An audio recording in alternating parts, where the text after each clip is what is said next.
Okey, baiklah. Jam telah menunjukkan pukul 10.35, jadi kita akan mulakan pembelajaran kita pada pagi ini. Okey, baiklah. Pada kita minggu lepas, kita dah habis chapter 8.1 berkenaan dengan latar belakang masyarakat jahiliah. Okey, jadinya pada hari ini kita akan belajar mengenai subtopik yang baru. Okey. Dia still lagi dalam bab 8, iaitu tamadun Islam dan semagainya. Okey, subtopik kita adalah 8.2, iaitu kemunculan dan perkembangan tamadun Islam.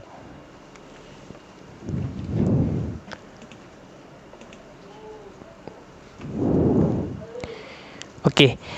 Apa objektif yang ingin cikgu pastikan kamu capai pada hari ini, dan apa yang kamu faham, apa yang kita belajar pada hari ini adalah yang pertama adalah mengenai tentang kemunculan dan perkembangan tamadun Islam.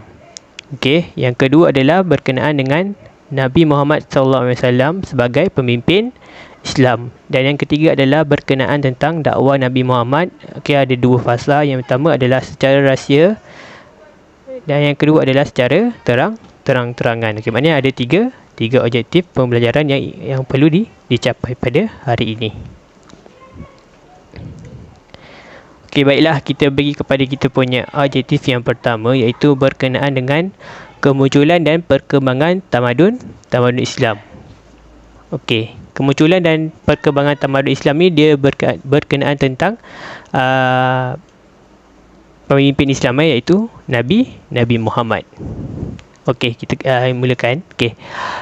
Kelahiran Nabi Muhammad telah membawa rahmat kepada seluruh alam, terutama dalam membawa perubahan kepada masyarakat Arab dari sudut akhlak, akidah dan syariah. Okey, seperti yang kita tahu, masyarakat Arab jahiliah ni sebelum kedatangan Islam ni, mereka mempunyai sosial yang agak kita punya agak teruk lah kan. Sebab apa?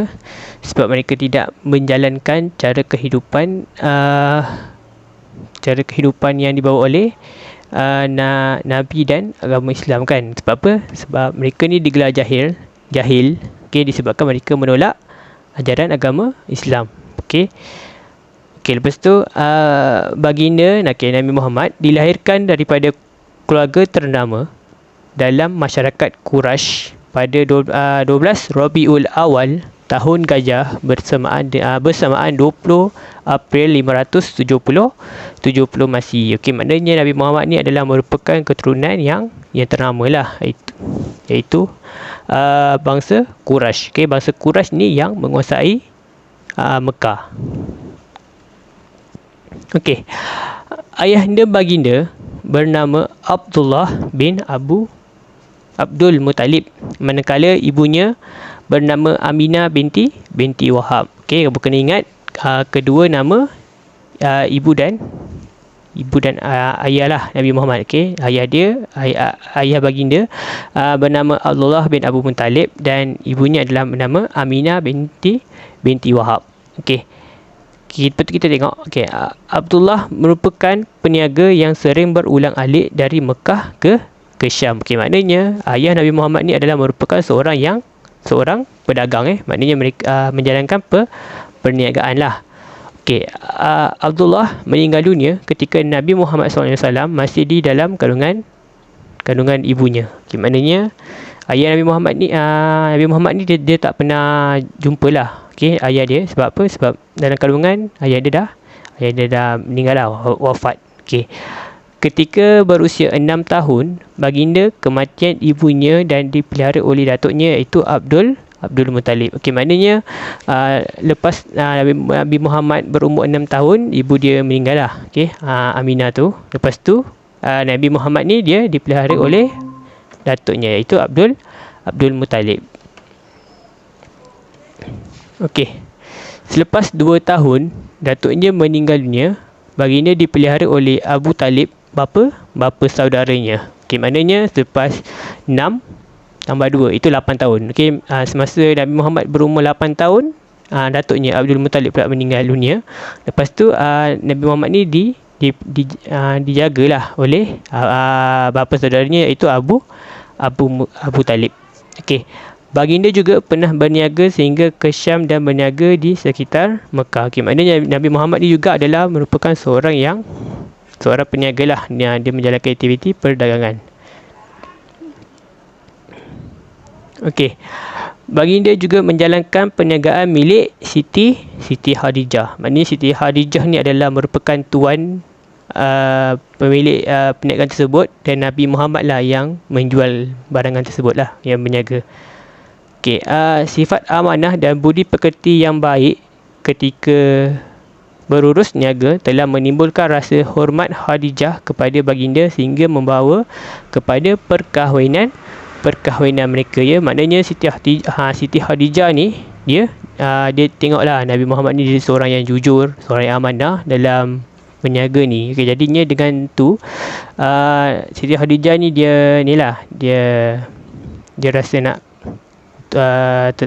tertawan lah dengan Nabi Muhammad ni, dan mereka pun berkahwin. Okey, cikgu nak tanya. Okey, semasa Nabi Muhammad berkahwin dengan Siti Khadijah ni, dia ada berapa ramai orang anak? Okey, kamu boleh respon melalui chat, nanti cikgu baca. Siapa tahu? Berapa ramai anak Nabi Muhammad semasa berkahwin dengan Siti Khadijah ni?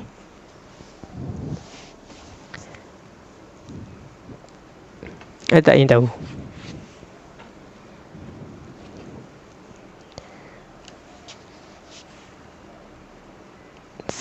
Sepuluh.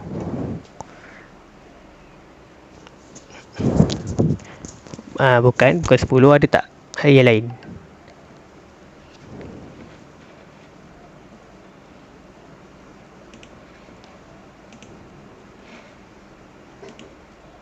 Okey. 5. Okey. Ya, 5 ni dia dah hampir lah. Okey. Okey, anak Nabi Muhammad semasa dia berkahwin dengan Siti Khadijah ni, dia ada 6 orang anak. Okey, 4 perempuan, 2 lelaki. Tapi yang kita tahu Nabi Muhammad ni dia ada 7 anak. 3 lelaki, 2 perempuan. Okey, kalau untuk Siti Khadijah ni 4 perempuan, 2 lelaki. Okey, kecuali yang nama Ibrahim tu je.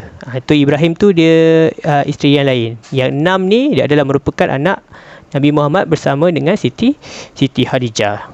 Okey, maknanya ada 6. Okey, tapi anak Nabi Muhammad ada 7. Okey, baiklah.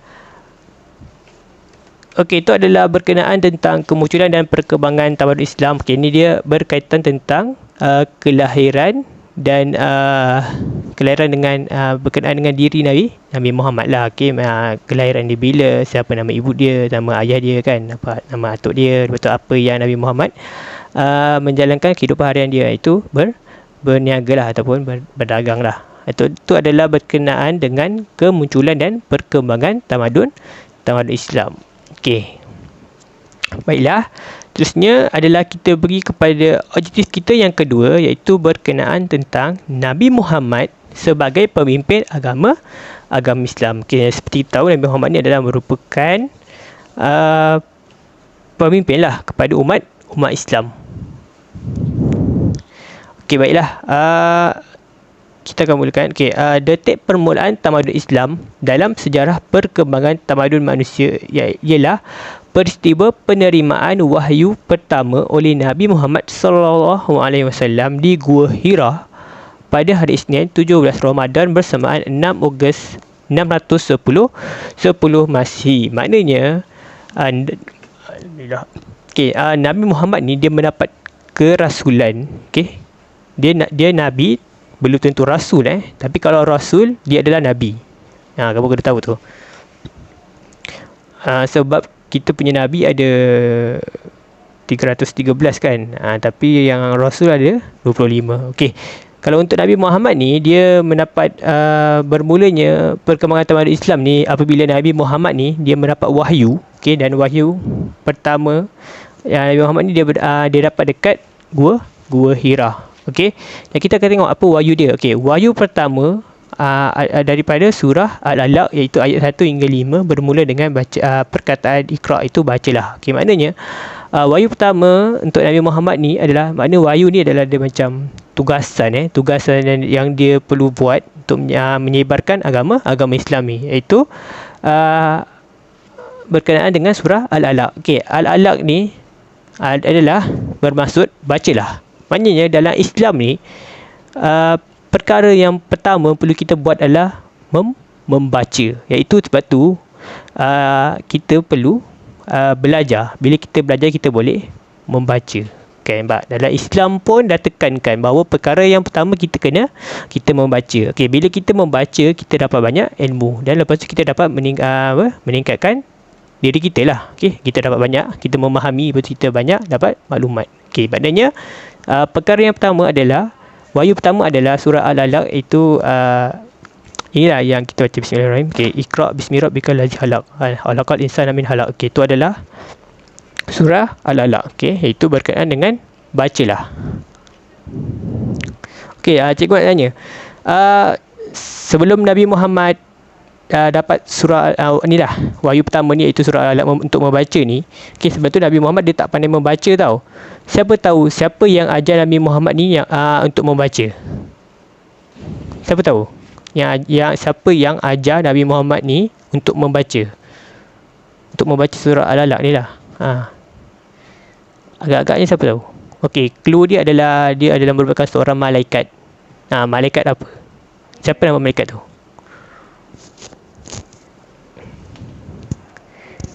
Dia adalah merupakan kawan baik Nabi Muhammad lah, malaikat ni. Dan dia yang ajar Nabi Muhammad ni untuk membaca. Kamu rasa-rasa malaikat apa?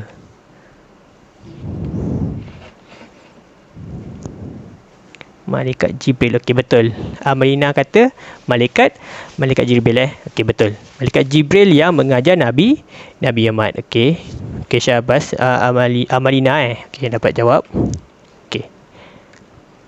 Okey, lepas tu kita akan tengok. Okey, membaca dan menulis merupakan asas ilmu pengetahuan untuk melahirkan tamadun. Okey, bila adanya masyarakat tu pandai membaca, pandai menulis, jadi sesebuah tamadun tu boleh berkembang dengan majunya. Okey, maknanya nampak kat situ kita kena pandai membaca dan menulis. Okey, berbekalkan semangat Iqra', inilah tamadun Islam berkembang dan maju. Okey, maknanya dengan membaca ni yang menyebabkan agama Islam ni dia berkembang dengan majulah.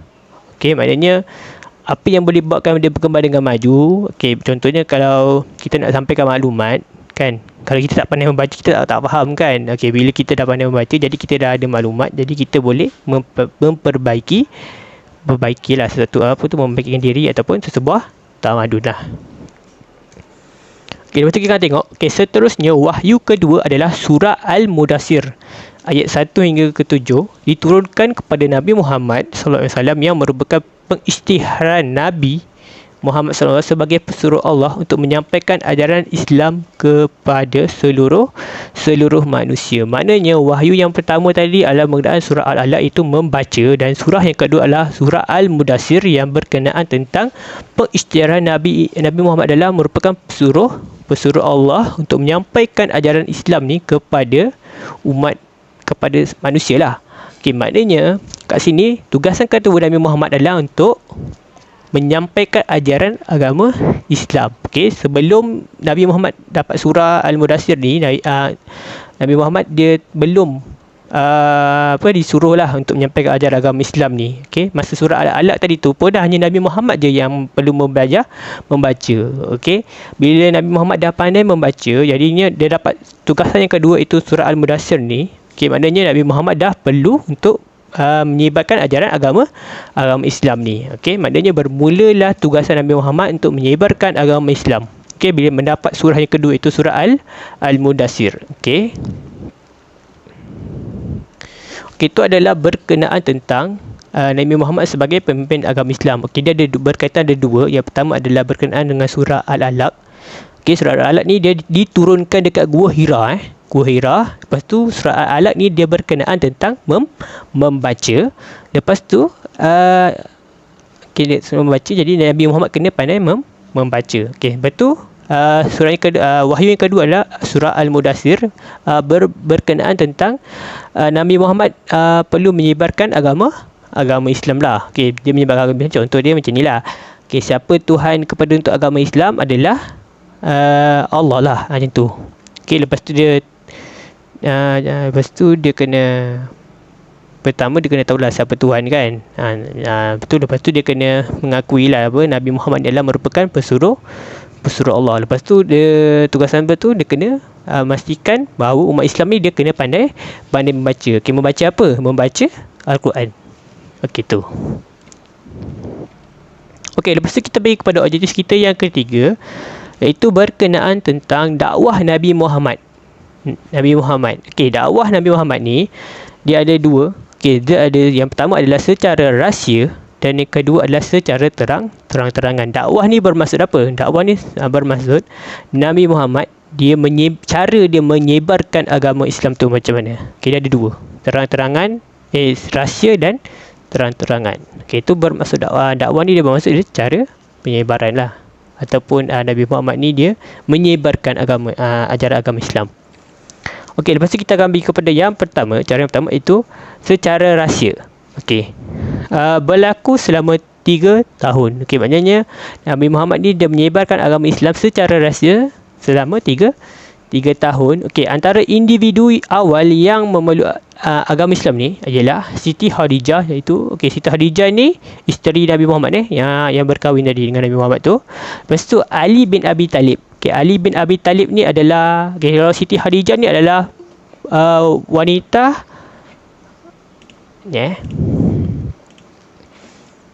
kalau Siti Khadijah ni adalah merupakan wanita pertama yang memeluk agama Islam lah, dalam sejarah Islam lah. Dalam sejarah Islam, kalau wanita pertama yang memeluk Islam ni adalah Siti Khadijah. Kalau Ali bin Abi Talib adalah merupakan kanak-kanak pertama yang memeluk agama Islam. Ali bin Abi Talib ni adalah merupakan saudara Nabi lah. Okey. Lepas tu Zaid bin Haritha. Okey, dia kawan Nabi Muhammad, dan Abu Bakar As-Siddiq. Okey, itu pun merupakan kawan Nabi lah. Okey, kalau kamu tanya siapa orang pertama yang memeluk agama Islam, mestilah Nabi Muhammad kan, mestilah dia kena memeluk agama Islam kan, lepas tu baru dia menyebarkan agama Islam. Okey, itu adalah merupakan individu yang terawal yang mendapatkan memeluk agama Islam ni secara rahsia lah. Okey, lepas tu dakwah Islam juga disebarkan melalui sahabat baginda dengan melalui dakwah di rumah Al-Arqam bin Abi Al-Arqam. Itu maknanya rumah Al-Arqam ni, Al-Arqam bin Abi Al-Arqam ni adalah merupakan pusat penyebaran agama Islam. Okey, kalau sekarang ni masjid lah kan, masjid lah yang tempat kita beribadat dan menyebarkan agama Islam, betul. Tapi kalau masa yang secara rahsia ni, masjid tak ada lagi. Jadinya rumah Al-Arqam bin Abi Al-Arqam ni yang dijadikan sebagai pusat untuk menyebarkan agama Islam secara rahsia. Okey, itu adalah. Kalau kamu tanya cikgu, kan, cikgu, kenapa ajaran agama Islam ni dia disebarkan secara rahsia selama 3 tahun? Okey, sebab apa? Okey, sebab kalau secara terang-terangan, sebab masyarakat jahiliah ni, kamu kena faham sebab apa mereka dikatakan jahil? Sebab mereka menolak ajaran agama Islam dan menolak Nabi-Nabi lah. Okey, jadinya kalau Nabi Muhammad ni dia menyebarkan agama Islam, dia akan mendapat macam ugutan lah kan, lepas tu dia dapat serangan kan daripada orang-orang Arab jahiliah ni. Jadi dia, kedudukan Nabi Muhammad dia tergugat lah. Supaya Nabi Muhammad dia punya kedudukan tak tergugat kan, dan macam dia ugut bunuh semua. Jadi dia kena menyebarkan secara rahsia lah. Dia kena mendapatkan umat lah. Okey, sebab dalam masa tu Islam ni dia tak kuat lagi kan, lepas tu dia punya dia punya pesuruh dia punya yang memeluk agama Islam ni pun tak ramai lagi kan. Jadi kat situ Islam tak kuat lagi. Okey, jadinya apa yang perlu Nabi Muhammad ni buat, dia perlu berdakwah secara rahsia dululah untuk mengembangkan agama Islam tu. Secara rahsia dululah. Kalau untuk secara rahsia ni, clue dia adalah dia berkenaan tentang keluarga, dia menyebarkan agama Islam ni kepada keluarga Nabi Muhammad. Okey, keluarga dia contohnya macam Siti Khadijah, Ali bin Abi Talib dan serta sahabat-sahabat dia yang rapat lah. Okey, contohnya Zaid dan Abu Bakar As-Siddiq. Okey, Okey, kalau tu secara rahsia. Okey, lepas tu kita akan pergi kepada cara yang kedua, itu secara terang-terangan. Okey, selepas dah 3 tahun tu, okey, yang tahun keempat tu Nabi Muhammad dia menyebarkan agama Islam secara terang-terangan. Okey, Nabi Muhammad telah memulakan dakwah secara terang-terangan ini kepada kaum keluarganya dengan mengadakan pertemuan di Bukit Safa. Maksudnya keluarga ni dia dah lebih macam sepupu dia, okey, bapa-bapa saudara dia. Okey, yang macam tadi tu dia punya macam yang duduk satu rumah. Dan yang sahabat baik tu adalah merupakan yang kawan-kawan rapat lah. Okey, lepas tu yang untuk terang-terangan ni, okay, dia dah memulakan secara terang-terangan ni, dia apa tu, kepada keluarganya dengan mengadakan pertemuan di Bukit Safa. Okey, Bukit Safa tu adalah tempat bermulanya penyebaran agama Islam secara terang-terangan. Okey, alhamdulillah. Namun begitu, baginda ditentang hebat oleh bapa saudara baginda, iaitu Abu Lahab lah. Okey, maknanya Abu Lahab ni dia tak suka ajaran agama Islam yang dibawa oleh Nabi Muhammad ni. Dia tentang. Okey, baginda begitu tabah menghadapi tentangan dan cabaran daripada masyarakat Arab Quraisy yang enggan menerima Islam pada awalnya. Maknanya walaupun dah menyebarkan secara terang-terangan pun, masyarakat Arab Quraisy ni dia tak nak terima ajaran agama Islam. Okey, contoh dia macam orang Arab Quraisy ni dia memberi contoh ugutan yang yang diterima oleh Nabi, macam ugutan bunuh. Okey, betul rumah Nabi dia pernah dilemparkan oleh najis unta lah. Okey, najis lah. Lepas tu yang betul Nabi Muhammad juga dia pernah ditawarkan pangkat, harta dan wanita supaya Nabi Muhammad ni dia tak menjalankan ajaran agama Islam. Okey, tapi kalau dunia sekarang ni kan, kalau ditawarkan pangkat kan, tawarkan harta, of course dah tentunya memang susah lah kan, memang kan. Tapi Nabi Muhammad ni dia cekal. Okey, dia cekal betul, dia tabahkan, dia mana dia berpegang dengan agama Islam ni dengan kuat. Okey, jadinya Nabi Muhammad dia menolak seluruh pemberian yang ingin diberilah kepada Nabi Muhammad. Okay? Tapi Nabi Muhammad dia masih ingin menyebarkan ajaran agama Islam. Kalau kita, belum tentu kita boleh tau. Kalau orang dah tawarkan harta ataupun kedudukan pangkat semua, susah juga kalau kita lah. Okay? Tapi Nabi Muhammad dia dapat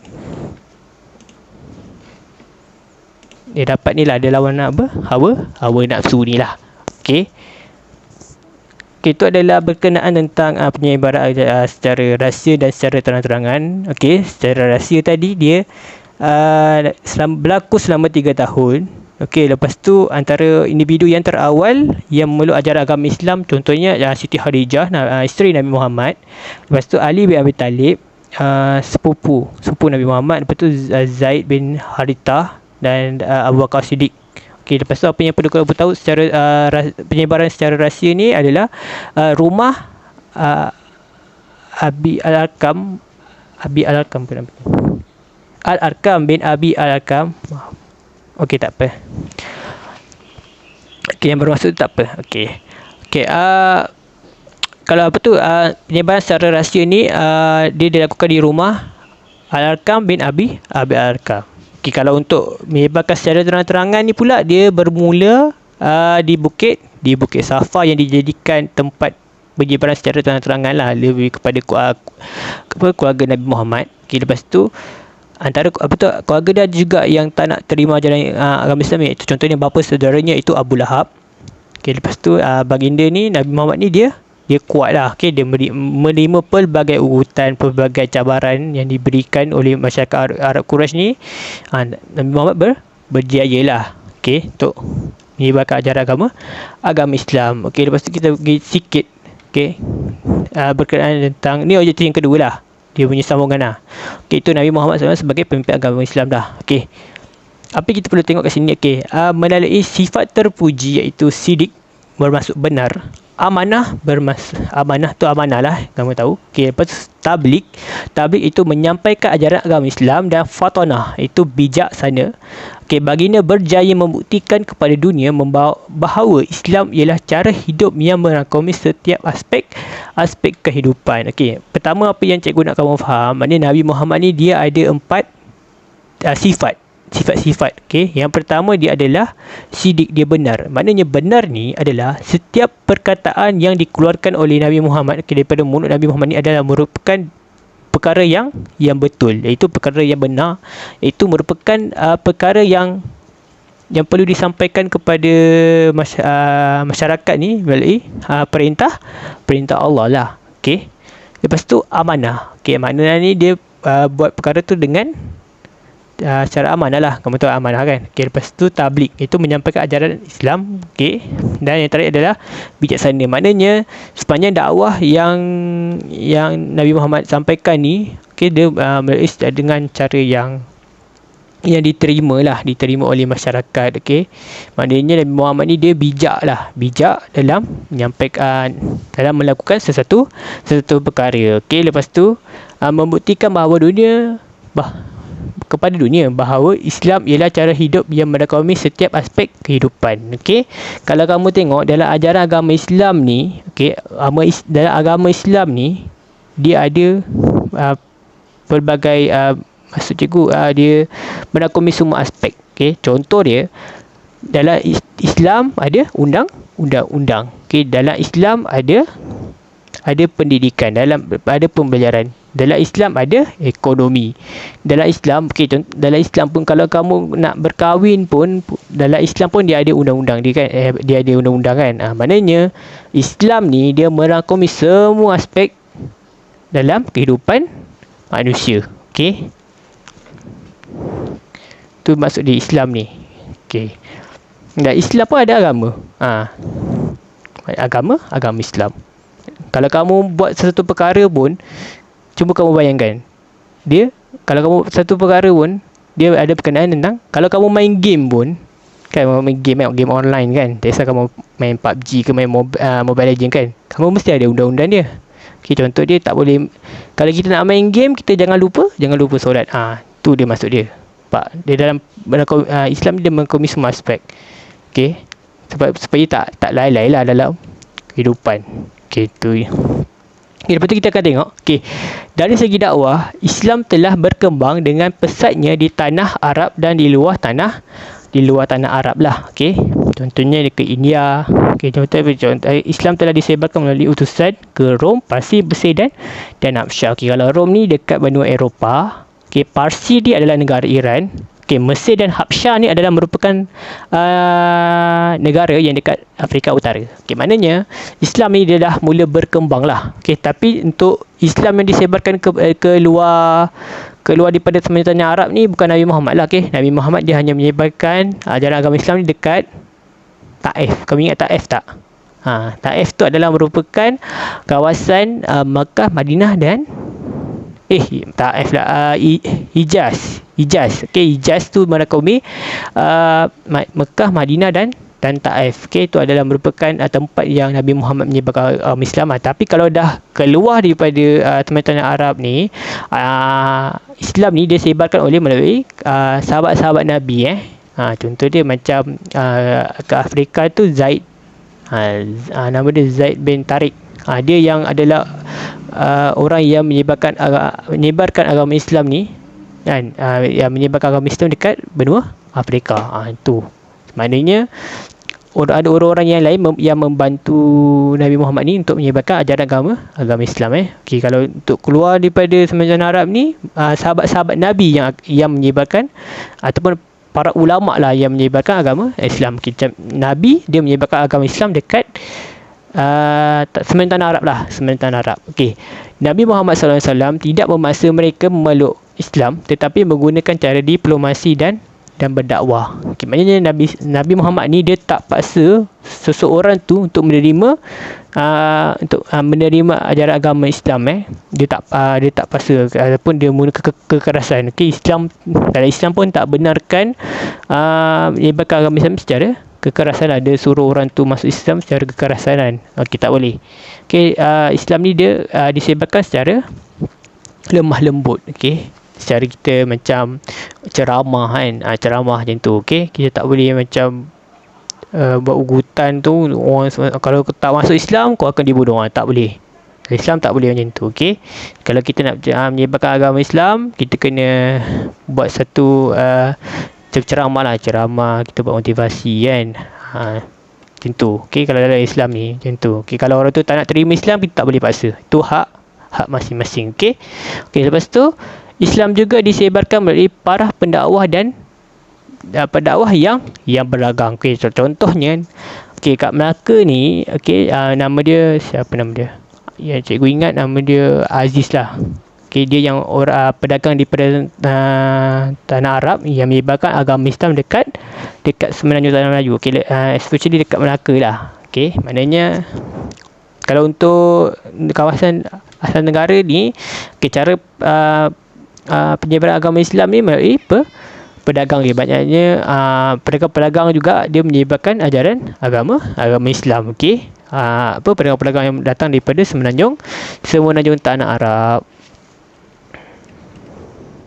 Okey, itu adalah berkenaan tentang kita punya pembelajaran kita pada hari ini, iaitu tentang perkembangan dan kemunculan tamadun Islam. Okey, dia ada 3 perkara. Yang pertama adalah berkenaan kemunculan dan perkembangan tamadun Islam. Yang kedua adalah Nabi Muhammad sebagai pemimpin Islam. Dan ketiga adalah cara dakwah Nabi Muhammad. Yang pertama adalah secara rahsia dan yang kedua adalah secara terang-terangan. Okey, ada tak soalan sebelum kita masuk untuk sebagai aktiviti?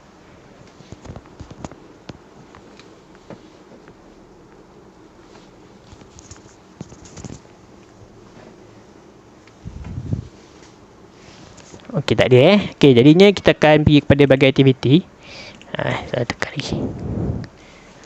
Okey, untuk bahagian aktiviti kita adalah okey, kamu boleh nampak kan? Okey, sila pilih jawapan yang betul. Okey, maknanya cikgu dah letakkan soalan. Okey, dan sebelah kanan tu kamu kena pilih jawapan yang betul. Okey, jadinya kamu boleh rujuk buku teks kamu. Okey, chapter 8.2 lah. Okey, berkenaan tentang perkembangan Islam tu.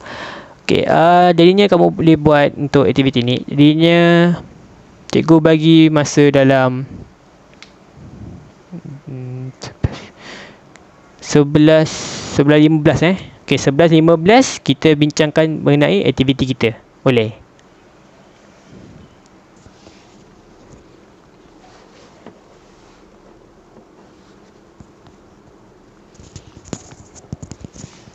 Okey, yang baru masuk tu jangan lupa isikan link kehadiran dan jangan lupa tuliskan nama kamu dekat ruangan chat. Okey. 11.15 kita bincang untuk kita punya latihan.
Okey, lagi 2 minit kita akan bincang jawapan kita untuk aktiviti kita.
Okey, baiklah. Okey, jadinya dah pukul 11.15. Jadinya waktunya kita untuk berbincang mengenai kita punya latihan. Okey, baiklah. Okey, pelajar. Cikgu akan baca soalan. Jadinya kamu boleh bagikan jawapan melalui ruangan chat. Nanti kamu nak bercakap pun boleh. Kamu nak bagi respon dekat ruangan chat pun boleh. Nanti cikgu baca. Okey, untuk soalan yang pertama. Okey. Tarikh kelahiran Nabi Muhammad, 12 Rabiul Awal ataupun 12 Rabiul Akhir? 12 Rabiul Awal. Panjang cikgu. Okey. Mardiah jawab 12 Rabiul Awal. Ada tak yang lain jawab selain 12 Rabiul Awal?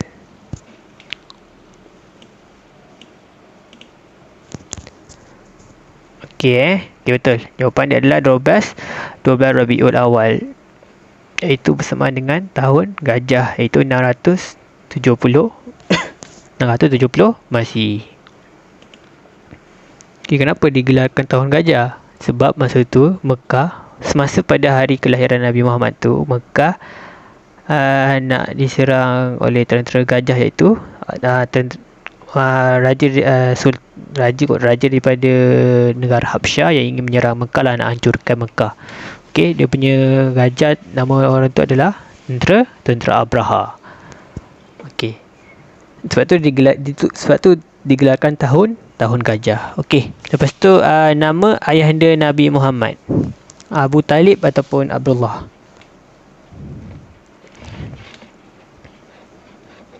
Soalan yang kedua.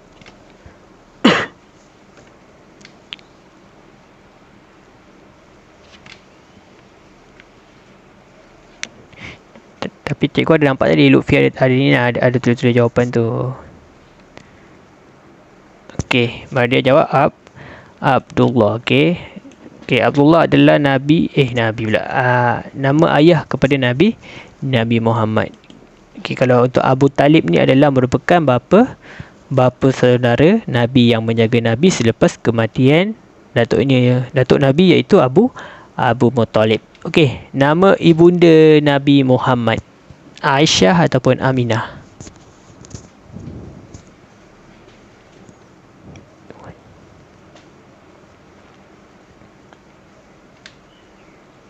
Okey, untuk jawapan untuk soalan yang ketiga, nama ibunda Nabi Muhammad, Aisyah ataupun Aminah?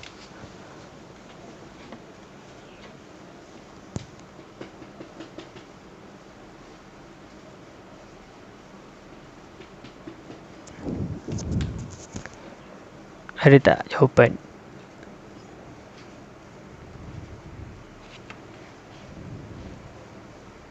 Okey, Lutfi jawab Aminah. Okey, betul Aminah. Okey, Aminah adalah merupakan nama kepada ibunda Nabi Muhammad. Okey, kalau Aisyah ni adalah isteri kepada Nabi Muhammad, yang selain daripada Siti Khadijah.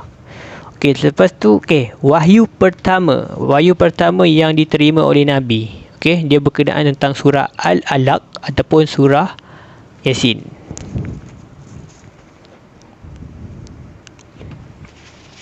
Surah pertama Nabi Muhammad. Okey, jawapannya adalah surah Al-Alaq. Okey, Lutfi dan Mardia jawab surah Al-Alaq. Itu berkenaan tentang membaca. Itu kita perlu membaca. Okey. Okey, kalau untuk wahyu kedua yang diterima oleh Nabi Muhammad, surah Al-Baqarah ataupun surah Al-Mudaththir. Okey. Jawapannya adalah Lutfi jawab surah Al-Mudaththir. Okey, surah Al-Mudaththir ni dia berkenaan tentang Nabi Muhammad ni official, kita panggil official secara rasminya Nabi Muhammad ni dia perlu menyebarkan ajaran agama Islam kepada seluruh masyarakat. Okey. Untuk surah Al-Mudaththir ni bermulanya tugasan Nabi Muhammad untuk menyebarkan ajaran agama Islam. Okey. Seterusnya untuk dakwah Islam disebarkan secara rahsia di rumah Abu Bakar As-Siddiq ataupun Al-Arqam bin Abi Arqam. Okey. Lutfi jawab betul, iaitu Al-Arqam bin Abi Arqam. Okey. Okey, untuk soalan yang terakhir adalah maksud Siddiq adalah betul, benar. Okey, jawapan kamu semua benar. Okey. Siddiq adalah bermaksud benar. Okey, kalau bijak sana adalah, kalau bahasa Arab dia adalah fatanah. Okey. Okey, itu adalah kita dah habis untuk kita punya aktiviti kita. Okey, dan apa yang cikgu nampak, kamu memahami pengisian pembelajaran kita pada pagi ini. Sebab apa? Sebab kamu dapat menjawab soalan dengan baik. Okey, baiklah. Okey, untuk refleksi ni tak apa. Okey, untuk refleksi dan pertanyaan. Okey, kalau untuk pertanyaan ni ada tak sebelum cikgu nak buat ni lah refleksi ni, ada tak pertanyaan untuk kelas kita untuk pada pagi ini? Sudah cikgu nak buat refleksi lah pengajaran kita secara keseluruhan. Okey, kalau tak ada. Okey, ada. Okey, yang pertama adalah tentang perkembangan. Okey, perkembangan tamadun Islam. Okey, yang pertama kita belajar tentang riwayat Nabi, iaitu tahun dia lahir dia bila, 12 Rabiul Awal, tahun gajah. Okey, lepas tu siapa nama ayah kepada Nabi Muhammad, iaitu Abdullah. Okey, nama ibu kepada Nabi Muhammad Aminah.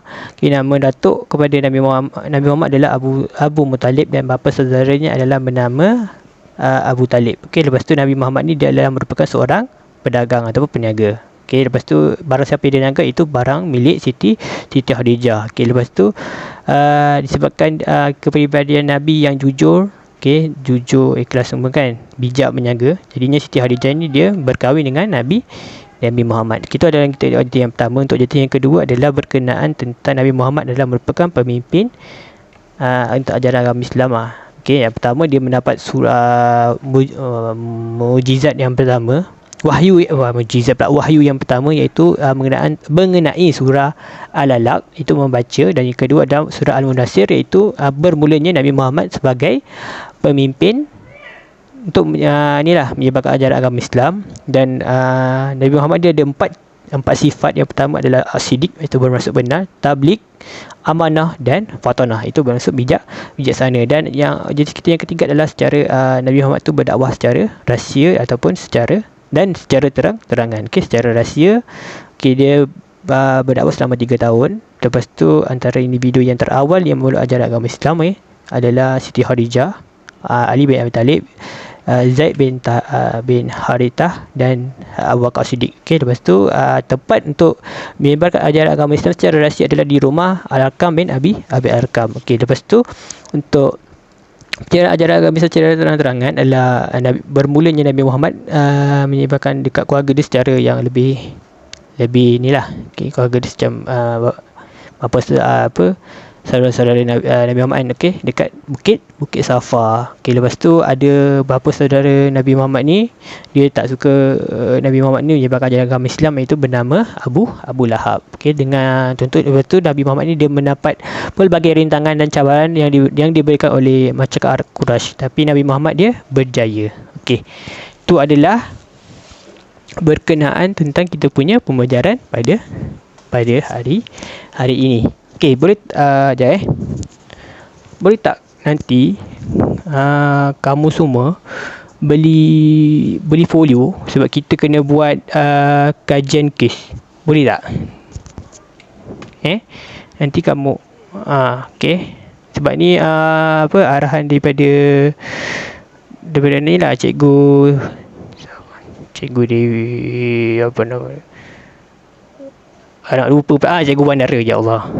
Okey, cikgu Bandara dia minta untuk kamu buat ni lah kajian kes tu. Okey, nanti kamu beli folio dulu. Okey, nanti kita akan buat kerja tu, dia buat secara berperingkat lah. Okey, nanti cikgu ada sen gambar tu, kamu kena buat. Okey, kamu kena buat guna tangan tau. Sebab cikgu Bandara kata kena buat secara guna tangan lah, dia tak boleh secara bertype. Okey, nanti cikgu tu lah. Okey, lepas tu apa kita ada tak?